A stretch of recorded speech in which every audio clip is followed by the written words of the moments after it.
नमस्कार। स्वागत है आपका हमारे YouTube चैनल पर। इसके पहले हमने कई सारे विषयों को डिस्कस किया है इसी YouTube चैनल पर, जिसे आप डिस्क्रिप्शन में जा कर के या पिन कमेंट में जा कर के देख सकते हैं।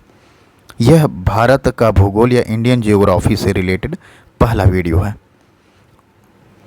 चलते हैं प्रश्नों की तरफ। सामान्य परिचय, जनरल इंट्रोडक्शंस के जो प्रश्न हैं उन्हें हम यहाँ पर डिस्कस कर रहे हैं।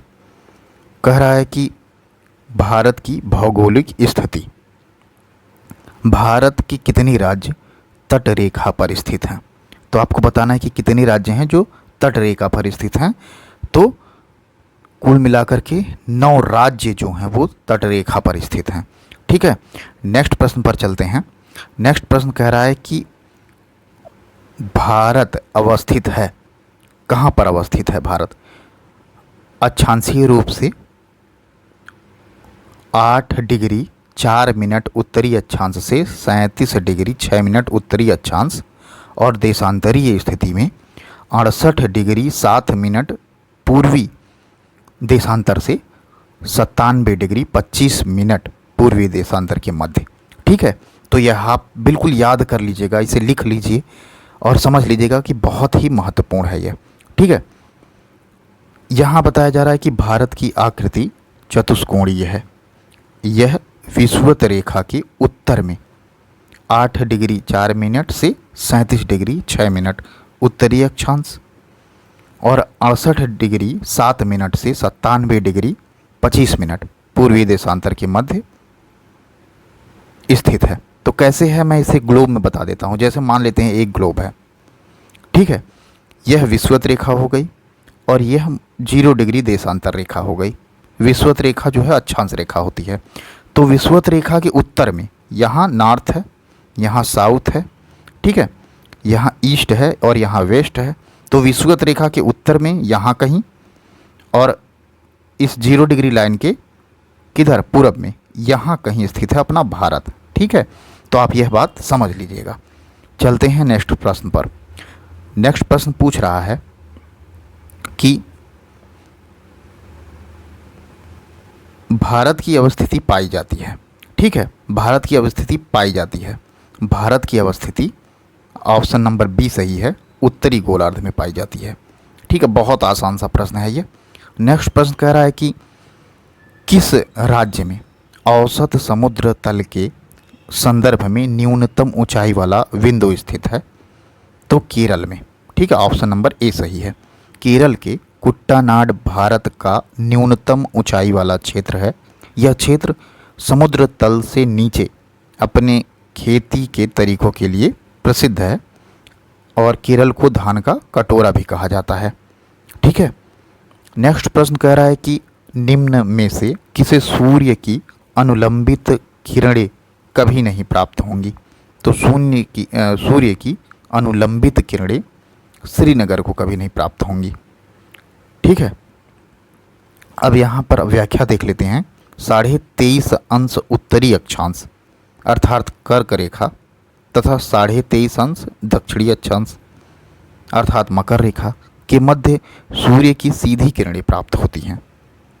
अतः विकल्प में दिए गए श्रीनगर को सूर्य की अनुलंबित किरणें कभी भी प्राप्त नहीं होंगी। नेक्स्ट प्रश्न क्या कह रहा है कि भारत में कन्याकुमारी की अवस्थिति है। कन्याकुमारी की क्या अवस्थिति है भारत में? भूमध्य रेखा के उत्तर में है। कई बार पूछा गया प्रश्न है, एज इट इज याद कर लीजिएगा। भारत में कन्याकुमारी की अवस्थिति भूमध्य रेखा के उत्तर में है। तमिलनाडु राज्य में अवस्थित कन्याकुमारी भारत की मुख्य भूमि का दक्षिणतम बिंदु है। ठीक है, प्रश्न कह रहा है कि 9 डिग्री चैनल अवस्थित है कवारत्ती और मिनिकॉय के बीच में। ठीक है, ऑप्शन नंबर ए सही है। 9 डिग्री चैनल, देखिए कुछ चैनल है, 9 डिग्री चैनल हो गया, 10 डिग्री चैनल हो गया, ये सब महत्वपूर्ण है, याद कर लेना होगा। इसे मुझे हम लोगों को याद कर लेना होगा। तो क्या है, लघु अंडमान और कार निकोबार के बीच में है 10 डिग्री चैनल। ठीक है, मिनिकॉय और लक्षद्वीप के बीच में है 9 डिग्री चैनल। मालदीव और मिनिकॉय के बीच में है 8 डिग्री चैनल। भारत और श्रीलंका के बीच में मन्नार की खाड़ी है। ठीक है, तो यहाँ पर यह एडिशनल जानकारी थी, इसे देख लीजिए आप। नेक्स्ट प्रश्न कह रहा है कि निम्नलिखित द्वीपों के युग्म में से कौन सा एक 10 अंश जलमार्ग द्वारा आपस में पृथक किया जाता है, यानी 10 डिग्री चैनल के बारे में पूछ रहा है। ठीक है, तो 10 डिग्री चैनल अभी हमने ऊपर ही देख लिया, अंडमान और निकोबार को अलग करता है 10 डिग्री चैनल। प्रीवियस में देखो कितनी बार पूछा गया यह प्रश्न है, देख रहे हो कितना महत्वपूर्ण होता है प्रीवियस ईयर का क्वेश्चन। नेक्स्ट प्रश्न कह रहा है कि भारत का सुदूरस्थ दक्षिणी बिंदु है। भारत का सुदूरस्थ दक्षिणी बिंदु इंदिरा पॉइंट है। तो इंदिरा पॉइंट भारत का सुदूरस्थ दक्षिणी बिंदु है। इसके विषय में व्याख्या में बताया गया है कि भारत का सुदूर दक्षिण बिंदु अंडमान निकोबार द्वीप समूह के बड़ा निकोबार द्वीप में स्थित इंदिरा पॉइंट है। इसे पिगमिलेनियन पॉइंट भी कहा जाता है। पार्सन पॉइंट की भी संज्ञा दी जाती है। यह याद रख लीजिएगा, नाम याद रख लीजिएगा कि पिगमिलेनियन पॉइंट, पार्सन पॉइंट और इंदिरा पॉइंट, यह तीनों उसी का नाम है। भारत की मुख्य भूमि का दक्षिणतम बिंदु 8 डिग्री 4 मिनट उत्तरी अक्षांश पर स्थित कन्याकुमारी का केप केमोरिन अंतरीप है। भारत का सबसे उत्तरी बिंदु जम्मू कश्मीर प्रदेश में 37 डिग्री 6 मिनट उत्तरी अक्षांश पर स्थित इंदिरा काल है। देश का सुदूर पश्चिमी बिंदु गुजरात राज्य में गौरमाता या गुहार मोती भी इसी को कहते हैं, और पूर्वोत्तर बिंदु अरुणाचल प्रदेश में स्थित किबिथु है। ठीक है, इस प्रकार से हमको यह चारों सुदूर पॉइंट मिल जाता है। इसे कहते हैं इंदिरा काल और इसे इंदिरा पॉइंट। ठीक, और जो उत्तर की तरफ है इसे कहते हैं किबिथु, याद रख लीजिएगा आप इसको। और जो दक्षिण की तरफ है नहीं, ये है किबिथु जो पूरब की तरफ है, और पश्चिम की तरफ है गौरमाता। ठीक है, आप इसे याद कर लीजिएगा, उत्तर दक्षिण पूरब पश्चिम। चलते हैं नेक्स्ट प्रश्न पर। नेक्स्ट प्रश्न कह रहा है कि भारत के प्रादेशिक जल क्षेत्र का विस्तार है। तो भारत के प्रादेशिक जल क्षेत्र का विस्तार तट से 12 मील तक। भारत का प्रादेशिक जल क्षेत्र का विस्तार भारत के समुद्र तट से 12 नॉटिकल मील की दूरी तक स्थित है। इस क्षेत्र का उपयोग भारत को संपूर्ण अधिकार प्राप्त है, मतलब उपयोग का संपूर्ण अधिकार प्राप्त है। अविच्छिन्न मंडल या संलग्न क्षेत्र की दूर आधार रेखा 24 मील यानी 1.8 किलोमीटर तक है। इस क्षेत्र में भारत को साफ सफाई, सीमा शुल्क की वसूली और वित्तीय अधिकार प्राप्त है। नेक्स्ट प्रश्न कह रहा है कि निम्नलिखित राज्यों में से कौन एक राज्य 3 तरफ से बांग्लादेश से घिरा है। तो त्रिपुरा 3 तरफ से बांग्लादेश से घिरा है। जब आप मैप देखते होंगे ना, तो त्रिपुरा की स्थिति जो सबसे नीचे की तरफ, एक मिजोरम है और एक त्रिपुरा है। तो इस त्रिपुरा की स्थिति ऐसी है कि यह बांग्लादेश से 3 तरफ से घिरा हुआ है। अब यह बताया गया है कि 21 जनवरी 1972 को इसे मणिपुर और मेघालय के साथ पूर्ण राज्य का दर्जा मिला। किसे? त्रिपुरा को। अगरतला त्रिपुरा की राजधानी है। प्रश्न कह रहा है कि भारत के निम्न राज्यों में से कौन देश के सभी चारों भौतिक प्रदेशों का प्रतिनिधित्व करता है। तो यहाँ सी सही है, पश्चिम बंगाल सभी चारों भौतिक प्रदेशों का प्रतिनिधित्व करता है। पश्चिम बंगाल राज्य में पर्वतीय प्रदेश दार्जिलिंग जिला, मैदानी प्रदेश गंगा का मैदान है यहाँ, प्रायद्वीपीय प्रदेश वर्धमान जिला और तटीय मैदान वाला प्रदेश कलकत्ता और गंगा सागर है। यानी सभी चारों भौतिक प्रदेशों का प्रतिनिधित्व पश्चिम बंगाल करता है। नेक्स्ट प्रश्न कह रहा है कि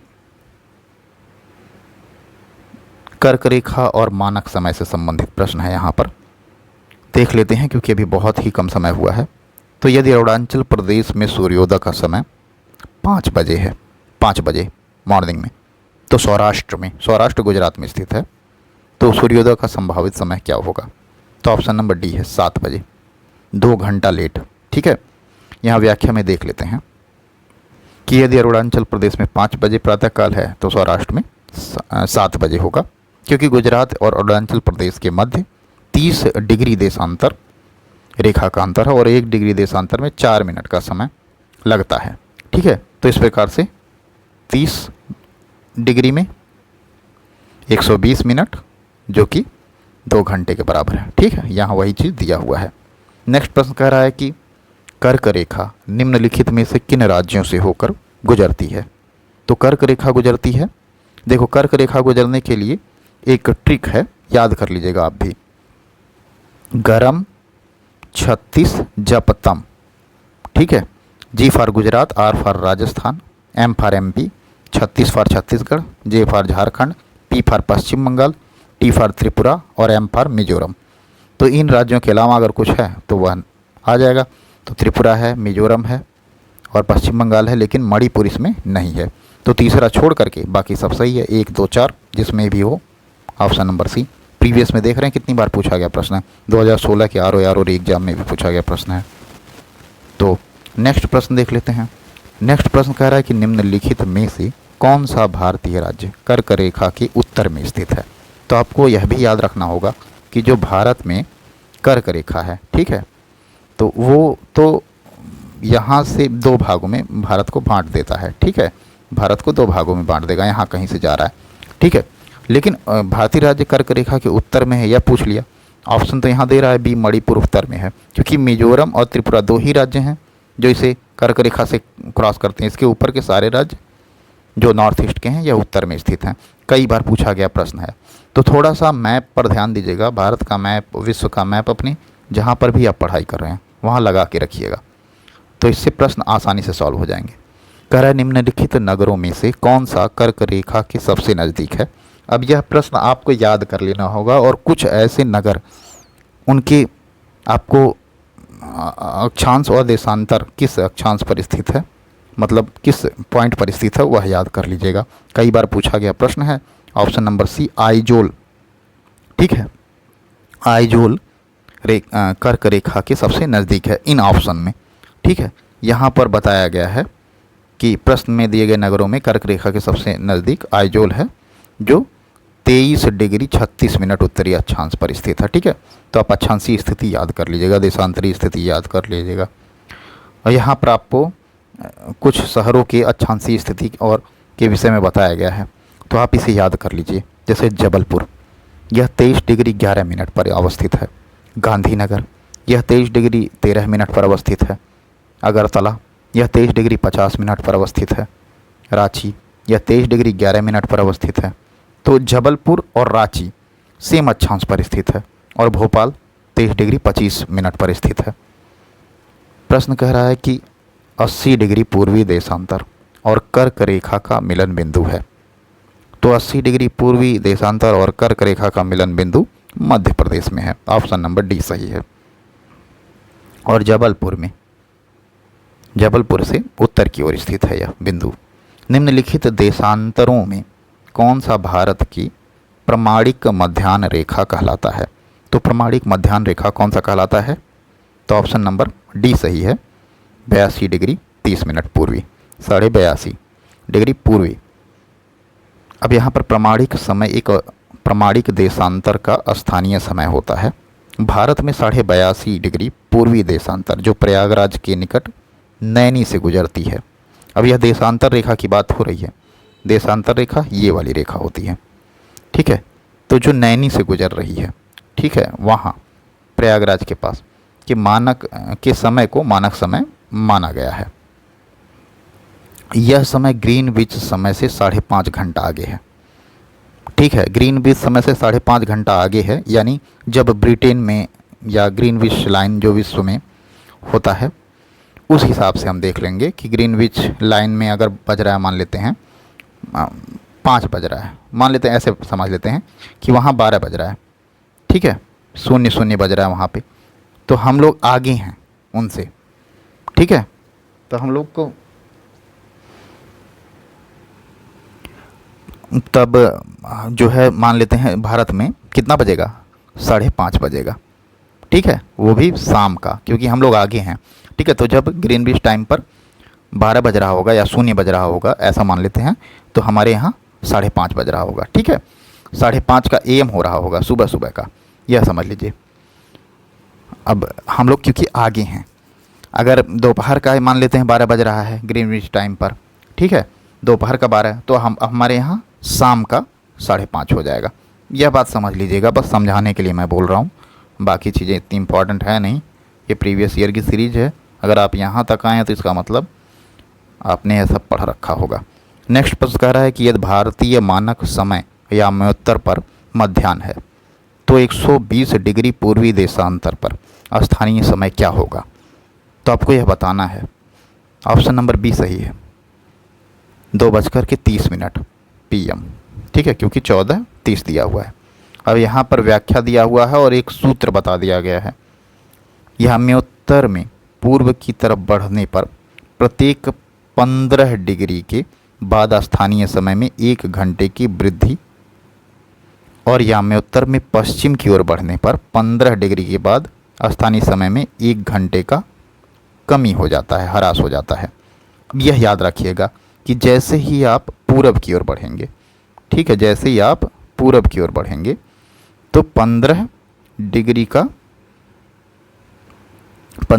पर 1 घंटे का समय में वृद्धि, और यामोत्तर से पश्चिम में 15 डिग्री पर 1 घंटा घटेगा। यह एकदम याद कर लीजिए। अब इसी आधार पर यहाँ आंसर मिल जाएगा आपको। भारतीय मानक समय 82.5 डिग्री पूर्वी देशांतर है, इसलिए अब 120 डिग्री पूर्वी का जो समय निकाला जाएगा तो वह कितना हो जाएगा? 120 से 82.5 को घटाया गया तो आया 37.5 डिग्री पूर्वी देशांतर, लेकिन यह पूर्वी देशांतर में है, ठीक है, पूर्वी देशांतर में है। तो इस हिसाब से अगर 15 डिग्री बराबर 1 घंटा है तो 1 डिग्री बराबर 1 घंटे में 60 मिनट बटे 15 यानी 4 मिनट होगा, ठीक है। तो 1 डिग्री में 4 मिनट, तो 37 डिग्री में 37 गुणे 4, समझ पा रहे हैं? तो यहाँ पर सेम यही, मतलब 37 से 1/2 में 4 का गुणा कर दिया गया, तो अब आ रहा है 150 मिनट, ठीक है। 150 मिनट का मतलब 120 मिनट में 2 घंटा और 30 मिनट में आधा घंटा, तो 2.5 घंटा का समय आ रहा है, ठीक है। अब उसी को बढ़ा दिया गया है तो 2:30 आ रहा है यहाँ पर समय। प्रश्न कह रहा है कि निम्नलिखित में से कौन सा एक स्थान स्थानीय मानक समय या मध्योत्तर में सबसे नज़दीक स्थित है? तो सबसे नज़दीक स्थित है मिर्ज़ापुर, ठीक है, मिर्ज़ापुर सबसे नज़दीक स्थित है स्थान भारतीय मानक समय या मध्योत्तर के, क्या है, 82 सही 1/2 के सबसे नज़दीक स्थित मिर्ज़ापुर है, ठीक है। नेक्स्ट प्रश्न पूछ रहा है कि भारत में सबसे पहले निम्नलिखित में से किस राज्य में सूर्य दिखाई देता है? आसान सा प्रश्न है। अरुणाचल प्रदेश में सबसे पहले सूर्य दिखाई देता है। नेक्स्ट प्रश्न कह रहा है कि भारत ने नई सहस्त्राब्दी के सूर्योदय की पहली किरण निम्नलिखित में से किस देशांतर पर देखी? ठीक है, तो सबसे पहले देखी थी 92 डिग्री 30 मिनट पूरब पर, ठीक है। अब यहाँ व्याख्या में बताया गया कि भारत पृथ्वी के उत्तर पूर्वी गोलार्ध में सेम वही 8 डिग्री 4 मिनट से 37 डिग्री 6 मिनट उत्तरी अक्षांश और 68 डिग्री 7 मिनट से 97 डिग्री 25 मिनट पूर्वी देशांतर के मध्य स्थित है। यह ऐसा क्यों कहा जाता है, समझ रहे हो? देखो, ये है, मान लेते हैं पृथ्वी, यह है 0 डिग्री देशांतर, तो 0 डिग्री देशांतर से हम पूरब की ओर चलेंगे, ऐसे पूरब की ओर चलेंगे। जब पूरब की ओर चलेंगे तो यहाँ कहीं मान लेते हैं 68 डिग्री देशांतर है और यहाँ से स्टार्ट हो जाएगा भारत 68 डिग्री देशांतर पूर्वी से, ठीक है। और चलते चलते पूरब की तरफ और चलेंगे तो 97 25 पर ख़त्म हो जाएगा। मान लीजिए गुजरात यहाँ से स्टार्ट हो रहा है, ये वाले पॉइंट से, ठीक है, ये वाला पॉइंट देख लीजिए, यहाँ से मान लीजिए गुजरात स्टार्ट हो रहा है और यहाँ तक जा रहा है, तो ये पूर्वी देशांतर। और सेम यह 0 डिग्री मान लेते हैं अक्षांश है, तो इससे ऊपर चलेंगे ऐसे। तो जब पहुँचेंगे कहाँ पर, 8 डिग्री 4 मिनट पर, मान लीजिए ये वाली लाइन 8 डिग्री 4 मिनट की है, ये वाली लाइन कोई यहाँ, ठीक है। तो यहाँ से फिर बढ़ते जाएंगे ऊपर और 37 डिग्री 6 मिनट तक। तो ये वाली स्थिति जो बन रही है यह भारत की स्थिति है, ठीक है। बार बार यह चीज़ें मैं बता रहा हूँ जिससे आप समझ पाइए। नेक्स्ट प्रश्न कह रहा है कि अब इसके विषय में बताया गया कि भारत में 21वीं शताब्दी का प्रथम सूर्योदय 92 डिग्री 30 मिनट पूर्व देशांतर पर स्थित ग्रेट अंडमान के सुप्रसिद्ध स्थल कटचल में देखा गया। ठीक है, अब यह प्रश्न पूछा गया था 2004 में।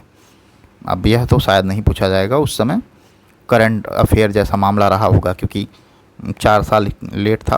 अब कुछ भी है, पूछ भी सकता है प्रीवियस ईयर में, क्या ही पता इन लोगों का। नेक्स्ट प्रश्न कह रहा है कि निम्नलिखित में से कौन सा स्थान भारत का ग्रीनविच कहा जाता है।